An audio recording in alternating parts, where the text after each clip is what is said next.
émission.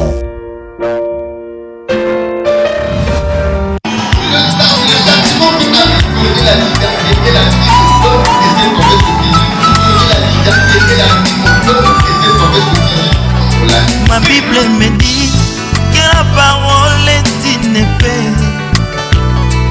Quand elle pénètre, elle partage la main et l'esprit.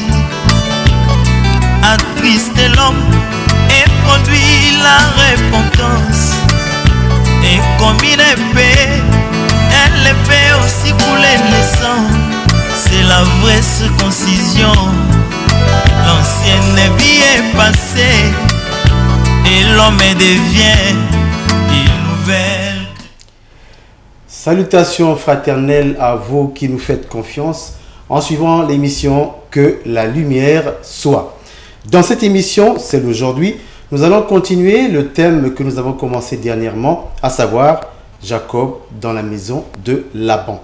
Alors, pour dire 2-3 mots sur ce que nous avons entendu la dernière fois pendant cette émission, avec l'enseignement du docteur Clide Mundanga, nous avons retenu en passant que l'os de mes os est une expression qui est prophétique. Elle s'est accomplie encore entre Laban et Jacob. Car, souvenons-nous, c'est une déclaration que Adam avait faite lorsqu'il avait vu Ève en disant « Voici cette fois-ci l'os de mes os, chair de ma chair ». Alors cette expression, elle est prophétique. C'est ce que nous a appris d'ailleurs le docteur Clide Mundanga. Et l'os, donc, c'est tout un enseignement. D'après ce que nous avons appris, la chair également cache là tout un enseignement. Alors, ensuite, nous avons appris une très belle phrase. Il a dit, la dignité ministérielle est réservée aux frères qui ont 30 ans. Alors là, nous allons donc comprendre cette expression, avoir 30 ans pour exercer le ministère. Docteur Clide Mundanga, bonsoir. Bonsoir frère Alain et bonsoir à tous nos téléspectateurs, bonsoir à la sœur Bercia et bonsoir aussi au frère Wesley Raymond. Docteur, de très belles déclarations que vous avez tenues la dernière fois. Oui. Exercer un ministère, il faut avoir 30 ans. 30 ans, est-ce en français? Question. Bon, les 30 années du ministère ne sont pas à comprendre en français, mais nous insistons que pour qu'un homme puisse prétendre répondre ou encore rendre ministère, cet homme doit avoir prophétiquement 30 ans. Pourquoi? Eh bien, la raison est là, pour que le Seigneur donne à tous les fils de Lévi. Parce que nous disons que tous les Lévites ne furent pas des sacrificateurs, mais tous sacrificateurs furent des Lévites. C'est-à-dire que les sacrificateurs ne pouvaient être pris que dans la maison de Lévi, dans la famille de Lévi. Mais Lévi avait eu 3 enfants, ce qui a formé les 3 classes de Lévites. Il y avait les Gershonites, il y avait les Mérarites et il y avait des Kéatites. Et alors, dans la famille de Kéat, parce que Moïse, Aaron et Myriam sont sortis de Kéat. Donc, dans la famille de Kéat, le Seigneur avait choisi Aaron comme souverain sacrificateur. Et c'est de la famille de Aaron, exclusivement, que devraient sortir tous les sacrificateurs. Donc, que ce soit les sacrificateurs, les souverains sacrificateurs, ne pouvaient, les souverains sacrificateurs, les sacrificateurs sortaient de Kéat, mais les souverains sortaient toujours d'Aaron. Et comme vous savez que Aaron rendait le ministère avec ses 4 fils. Or que Aaron et ses 4 fils, ça fait 5. C'était l'ombre des 5 grâces ministérielles. Mais la loi dit qu'il fallait forcément et nécessairement que le sacrificateur ait 30 ans. Voyez-vous? Voilà pourquoi nous disons que un homme qui n'a pas atteint ses 30 ans ne peut pas accéder au ministère, d'après les textes. Voyez-vous? Maintenant, aujourd'hui, parce que la loi est l'ombre des choses à venir. Oui. Et la réalité est en Christ. Mais comme vous savez, l'ombre n'a pas de mouvement en soi. L'ombre n'est que le reflet, ou encore l'ombre ne fait que transmettre les mouvements effectués par un corps, mais projetés par la lumière. Donc il y a un corps quelque part qui bouge, et tous les mouvements sont projetés par la lumière, et le reflet se montre du côté de l'ombre. Donc tout ce que l'ombre fait n'est que en fait la répétition ou le reflet du corps. Ceci dit, si dans l'ombre le sacrificateur devrait avoir 30 ans, cela vient du corps. Voyez-vous, ça veut dire que même dans le plan de Dieu, le ministère a toujours été en rapport avec les 30 ans d'âge.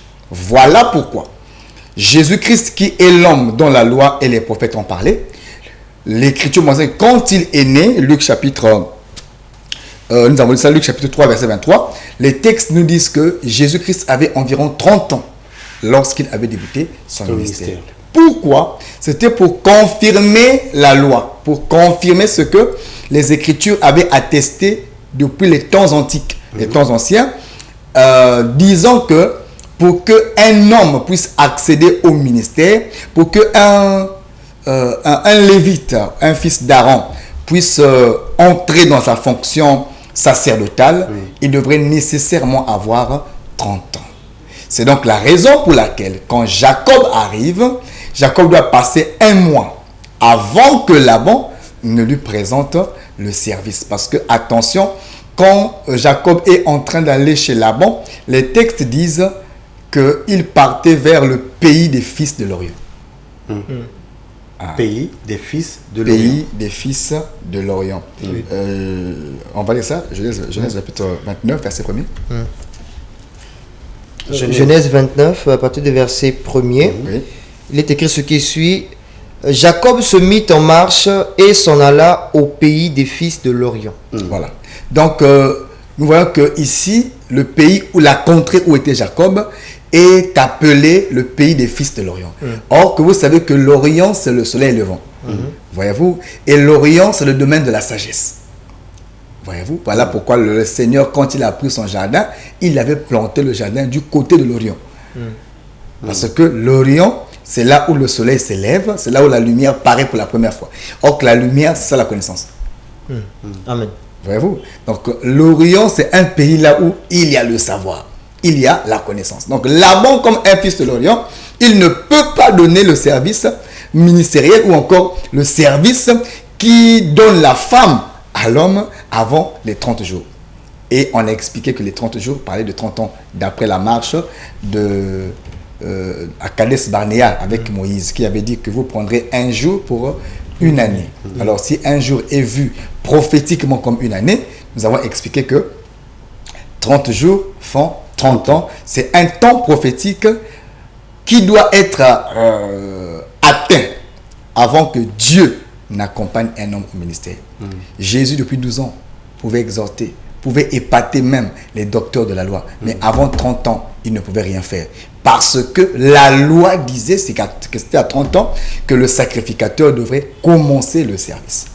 Donc voilà pourquoi nous disons aussi aujourd'hui, pour qu'un homme puisse accéder à la fonction ministérielle, à la dignité ministérielle, cet homme ne doit pas être un enfant. L'Écriture dit malheur à la nation dont le roi n'est qu'un enfant. Or que le prédicateur de l'évangile, qui est un chef de peuple, est vu comme un roi.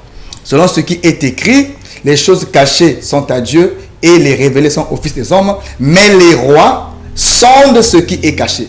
Or que le roi qui sonde ce qui est caché dans le conseil de Dieu, c'est l'œuvre ministérielle. Donc c'est le ministère qui joue le rôle de roi en tant que chef du peuple pour préparer le peuple ou encore pour révéler au peuple les choses cachées. Mais le roi ne doit pas être un enfant. Car l'Écriture dit qu'il y a de la folie dans le cœur de l'enfant. La folie est attachée au cœur de l'enfant. Voilà pourquoi le ministre de la parole ne peut et ne doit pas être un enfant. Ça doit être un homme qui a atteint ses 30 ans. Voilà pourquoi Jésus, bien qu'il ait épaté, mais à 12 ans, il n'était encore qu'un enfant. Il ne pouvait pas accéder au ministère. Jusque-là, quelqu'un me demandera, mais finalement, si un pasteur a moins de 30 ans, ne pourra donc-il ne pas exercer son ministère? Voilà, si Dieu l'appelait. Et nous disons que, j'insiste d'abord, c'est 30 ans. Et à 50 ans, il faut aller s'asseoir. D'après la loi d'abord. C'est comme ça. Mais ce n'est pas expliqué d'autant plus. Voilà pourquoi on est là pour ça. On va expliquer la loi, mais d'abord que l'on respecte les textes, parce que l'Écriture est d'abord un agneau sans défaut. L'Écriture est oui et amen. Voyez-vous, car tout ce qui est écrit, la Bible dit que le Seigneur a placé l'inspiration dans l'Écriture. Toute écriture est inspirée de Dieu. Toute écriture. Même quand on dit don pour don, œil pour œil, c'est un enseignement. Toute écriture est inspirée de Dieu, utile pour enseigner, pour convaincre. Voyez-vous, pour corriger. Ça veut dire, tout ce que la Bible a retenu dans ce livre, ce sont des enseignements ou encore, c'est une pensée que le Seigneur a cachée pour son peuple. Maintenant, quand vous lisez les textes, lisons un peu 1 Timothée chapitre 3 à partir du verset 5. On va d'abord lire le texte où nous étions pour que ceux qui nous suivent qu'aujourd'hui comprennent de quoi nous sommes en train de parler. Jacob dans la maison de Laban, on va lire les textes précédents. Genèse 29, verset 10. Il est écrit ce qui suit. Lorsque Jacob vit Rachel, fils de Laban, frère de sa mère, et le troupeau de Laban, frère de sa mère, il s'approcha, roula la pierre de dessus l'ouverture du puits, et abreuva le troupeau de Laban, frère de sa mère. Le verset 11. Et Jacob baisa Rachel, il éleva la voix et pleura. Le verset 12. Jacob apprit à Rachel qu'il était parent de son père, qu'il était fils de Rebecca, et elle courut l'annoncer à son père. Le verset 13. Dès que Laban eut entendu parler de Jacob, fils de sa sœur, il courut au-devant de lui, il l'embrassa et le baisa. Et il le fit venir dans sa maison. Jacob raconta à Laban toutes ces choses. Le verset 14. Et Laban lui dit, certainement, tu es mon os et ma chair. Jacob demeura 1 mois chez Laban. Nous continuons, le verset 15. Puis Laban dit à Jacob, parce que tu es mon parent, me serviras-tu pour rien? Dis-moi quel sera ton salaire. Ok. Voilà. Alors, on va lire 1 Timothée 3 aussi, à partir du verset 5 à 6. 1 Timothée 3, le verset 5. Au verset 5, il est écrit, car si quelqu'un ne sait pas diriger sa propre maison, comment prendra-t-il soin de l'église de Dieu? Le verset 6. Il ne faut pas qu'il soit un nouveau converti, de peur qu'enflé d'orgueil, il ne tombe sous le jugement du diable. Ok. Vous voyez que ici, les textes sont en train de nous démontrer que l'homme qui a la charge de l'église, ici on parle d'évêque, on parle d'ancien, mais quand un homme est évêque, il y a déjà l'appel au ministère qui se crie. Donc nous disons que lorsque un homme est appelé au ministère, le ministère c'est ça, la gestion du tabernacle. Voyez-vous, parce que les sacrificateurs, c'était eux qui avaient la gestion du tabernacle. Lorsque un lévite atteint le temps ou encore est appelé à la sacrificature, ce n'est qu'à 30 ans qu'il peut prendre ses fonctions. Pourquoi? Parce qu'à 30 ans, la loi suppose que l'homme est mûr. C'est l'âge de la maturité. Parce qu'à 30 ans, on suppose que le lévite ou encore le sacrificateur a mûri. Il est prêt pour assumer ses fonctions. C'est-à-dire qu'il a enlevé l'enfance en lui. Il n'y a plus en lui les caprices de l'enfance. Il a mûri. Il a mûri dans le caractère et il a mûri dans l'enseignement. Voilà pourquoi un ministre ne peut pas être ignorant. Lorsque quelqu'un est appelé au ministère, s'il y a des choses qu'on ne peut pas retrouver en lui, c'est l'ignorance. Un ministre doit connaître. C'est aujourd'hui que nous avons des docteurs qui ignorent la pensée du Seigneur sur les textes. Voyez-vous, Jésus a dit à Nicodème, quand Nicodème est venu le voir, et que Nicodème était en train de l'interroger, il a dit à Nicodème, mais si tu ne nais d'eau et d'esprit, tu ne peux voir le royaume. Ce qui sous-entend que Nicodème n'avait pas 30 ans. Il n'a pas 30 ans. Puisqu'il doit encore naître. Voyez-vous, lisons ça à peu près. Jean 3. Il n'a pas 30 ans. Puisque pour que Nicodème, Jésus lui a même ramené encore au baptême. Vous voyez d'abord un ministre, on explique qu'il doit encore se faire baptiser. Donc il n'est pas même pas encore né de nouveau. Donc ici aussi on peut constater les Nicodèmes, on peut croiser des hommes de Dieu, entre guillemets. Oui. Mais quand on prend les textes pour vérifier, ils ne sont même pas encore nés de nouveau. Rien que ça. Oui, Nicodème. Il y en a même ici à Pont-Noir, les Nicodème. On va lire ça, frère. Jean le chapitre 3 à partir du verset 1er. Mais il y eut un homme d'entre les pharisiens nommé Nicodème, un chef des Juifs, qui vint lui auprès de Jésus de nuit et lui dit, Rabbi, nous savons que tu es un docteur venu de Dieu, car personne ne peut faire ces miracles que tu fais si Dieu n'est avec lui. Le verset 3. Jésus lui répondit, en vérité, je te le dis, si un homme ne naît de nouveau, il ne peut voir le royaume de Dieu. Le verset 4. Nicodème lui dit, comment un homme peut-il naître quand il est vieux? Peut-il rentrer dans le sein de sa mère et naître? Donc, le docteur ne comprend rien de ce qu'on dit. Vas-y. Le verset 5. Oui. Jésus répondit, en vérité, je te le dis, si un homme ne naît d'eau et d'esprit, il ne peut entrer dans le royaume de Dieu. Le verset 6. Car qui est né de la chair est chair, et ce qui est né de l'esprit est esprit. Le verset 7. Ne t'étonne pas que je t'ai dit, il faut que vous naissiez de nouveau. Continue, frère. Le verset 8. Ouais. Le vent souffle où il veut, et tu en entends bien sûr le bruit, mais tu ne sais d'où il vient, ni où il va. Il en est ainsi de tout homme qui est né de l'esprit. Le verset 9. Nicodème lui dit, comment cela peut-il se faire? Donc, toujours ignorant, vas-y. Le verset 10. Jésus lui répondit, tu es le docteur d'Israël. Tu es docteur d'Israël. Et tu ne sais pas ces choses. Donc, le docteur doit savoir. Amen. Et le docteur doit connaître. Voilà pourquoi le ministère, Paul a dit, je ne veux pas que vous soyez dans l'ignorance concernant ces choses. Donc le ministère vient enlever l'ignorance sur le peuple.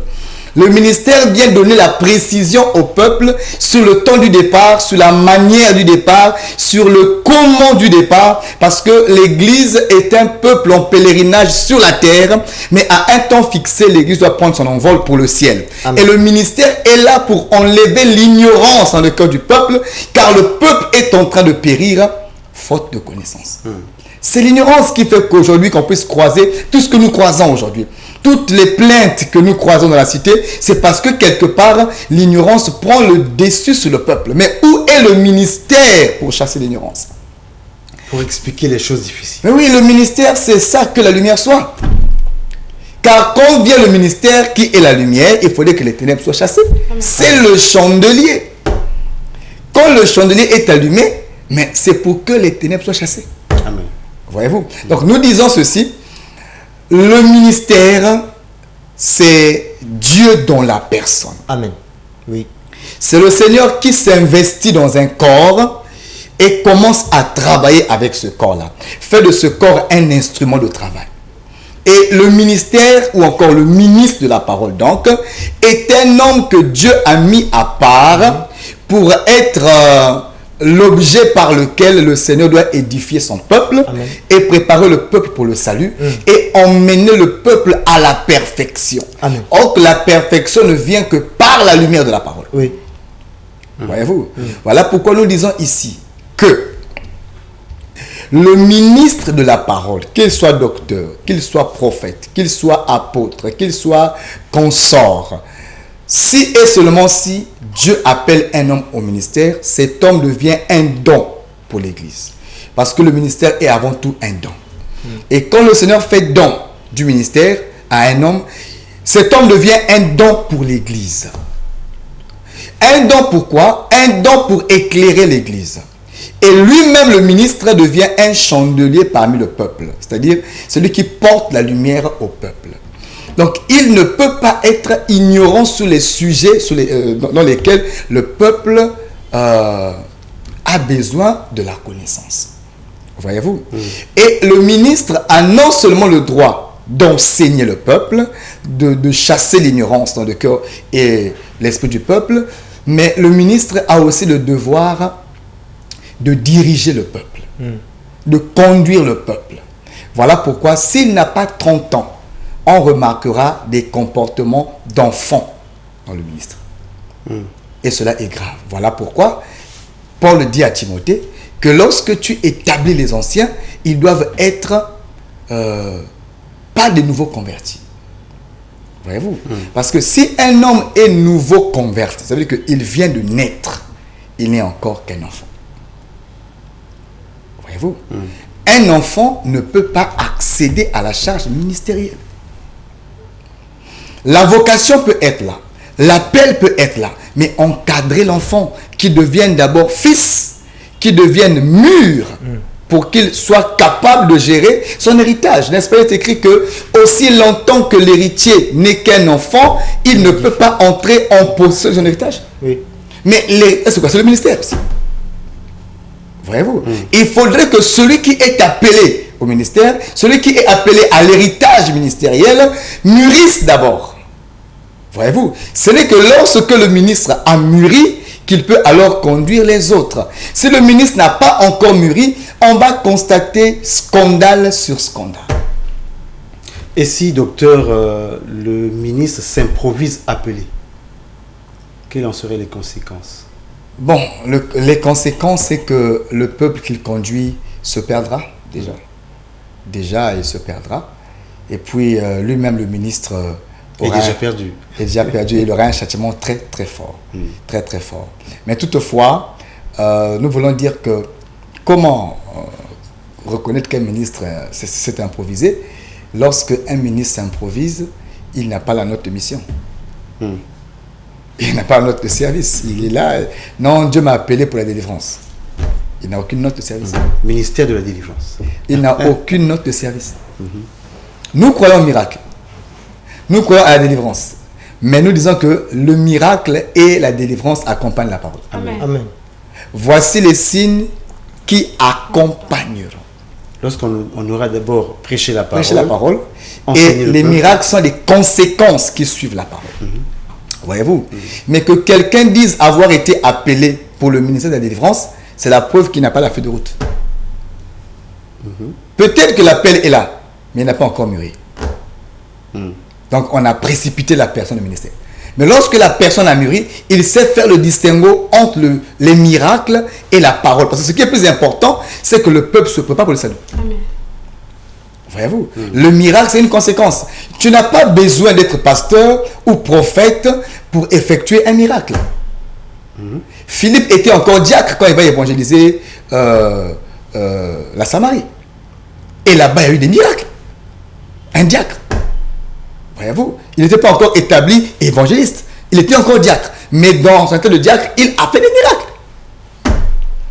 Un frère qui croit au Seigneur, qui marche dans la foi, qui craint Dieu, il peut rencontrer un paralytique, prier pour lui, et l'homme sera guéri. Il est écrit, voici les signes qui accompagneront, non pas les pasteurs ou les prophètes, mais les signes qui accompagneront ceux qui auront cru. Amen. Le miracle n'est pas l'apanage des prophètes. Ça, c'est mal comprendre les Écritures. Les miracles sont une promesse que Dieu a faite à quiconque croit. Voyez-vous? Un enfant de Dieu bien enseigné peut croiser un cas de maladie, prier et le malade sera guéri. Mais ce n'est pas parce qu'il a prié et que Dieu a exaucé qu'il devient ministre de la parole. Tu as prié pour un cas qui a guéri, gloire à Dieu. Nous bénissons Dieu, mais tu étais frère, reviens frère. Tant que Dieu ne t'a pas appelé, tu restes frère au bon. Parce que le ministère, d'abord, c'est le domaine de la parole. D'abord. Lorsqu'il arrive que, docteur, vous désignez, après conviction, un frère au rang de ministre, est-il possible qu'il refuse s'il n'est pas convaincu? Comment?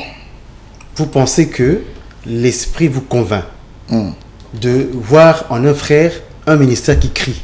Mais le frère, lui, il n'est pas convaincu. Est-il possible qu'il refuse la charge?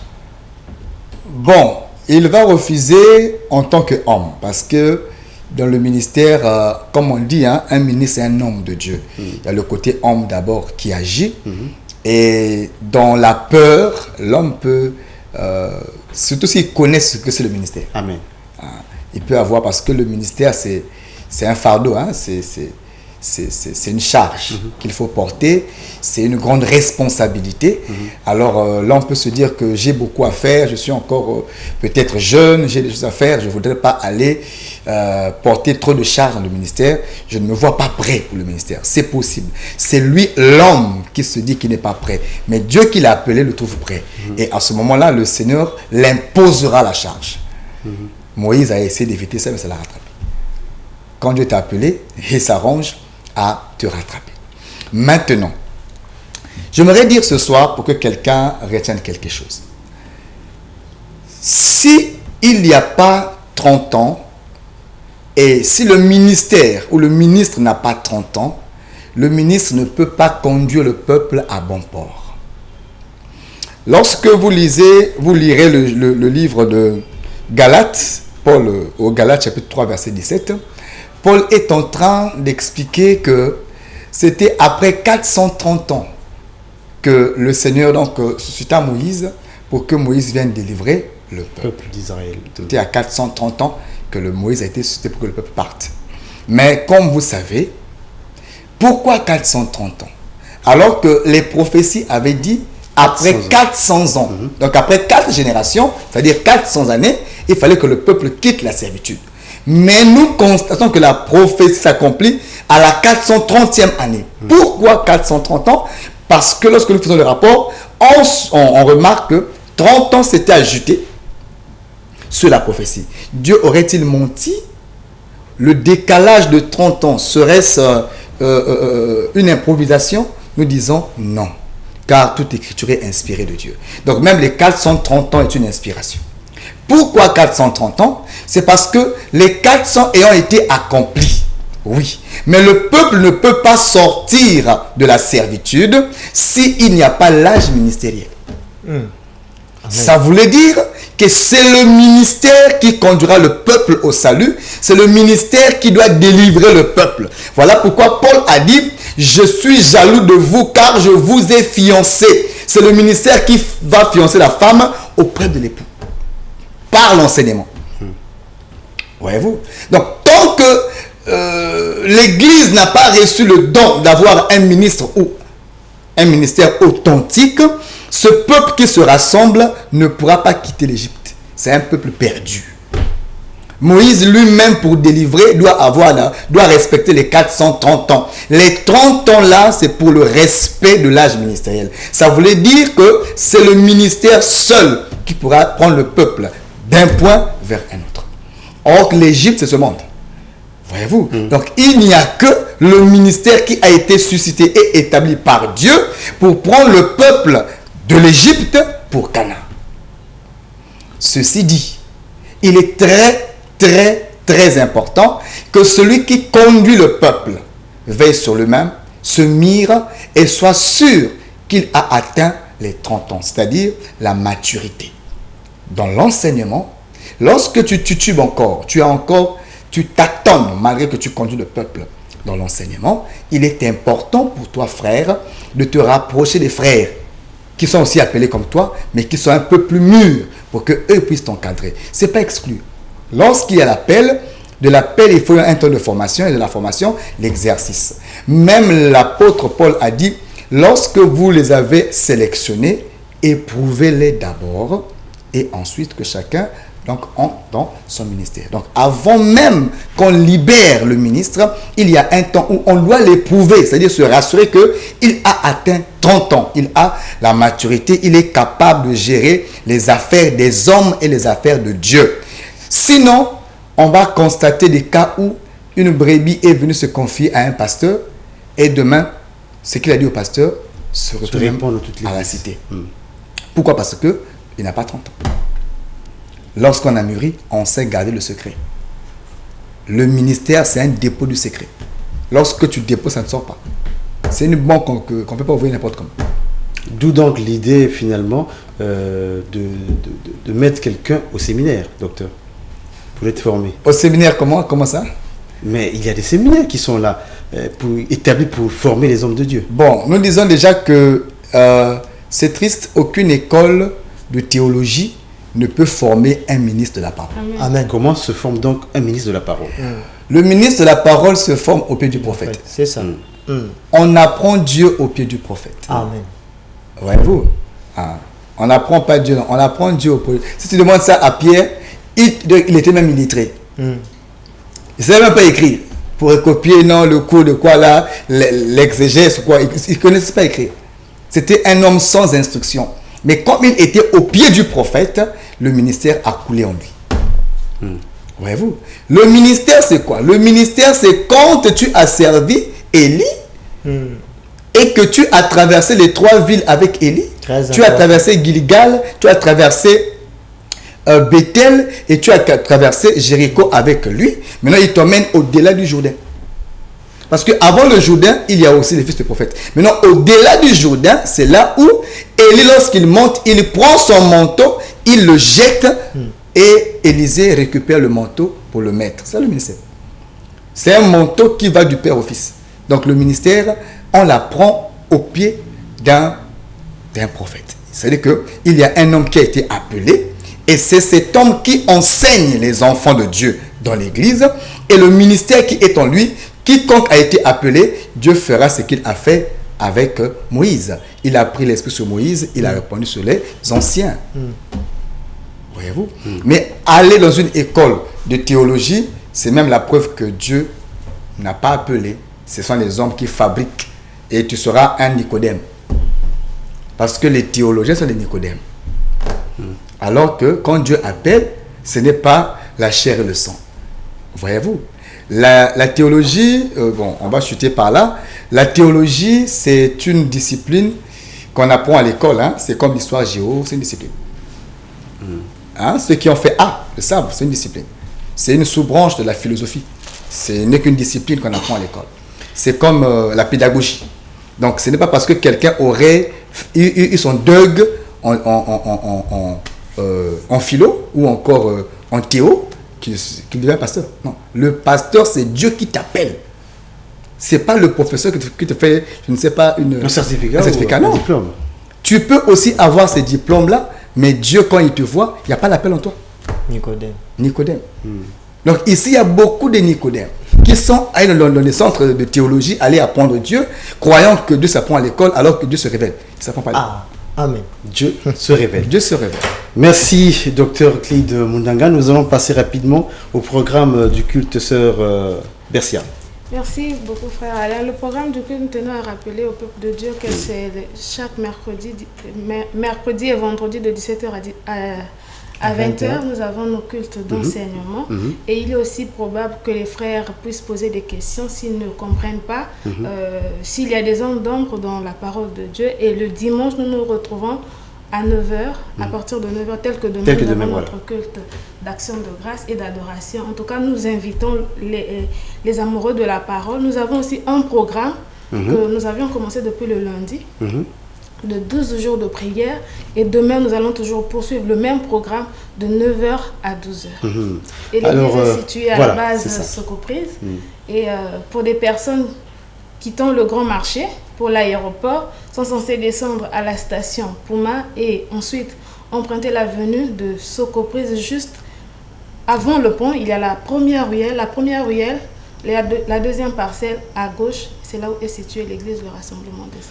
Merci beaucoup. Pour joindre le docteur Clyde Mundanga, vous avez la possibilité d'appeler au 04 020 26 98 ou encore au 06 945 35 24. Entre-temps, l'émission que nous avons tenue tout à l'heure, ce soir même, sera placée sur YouTube et toutes les émissions que nous avons eues à présenter ici à TPT sont déjà placées sur YouTube. Donc, tous ceux qui voudront se rattraper peuvent donc nous joindre sur YouTube. Alors, nous sommes donc à la fin de cette émission. Nous pouvons également compter sur votre soutien car nous avons besoin de votre soutien multiforme pour continuer à exercer ce programme. Fin donc de cette émission et bonsoir chez vous.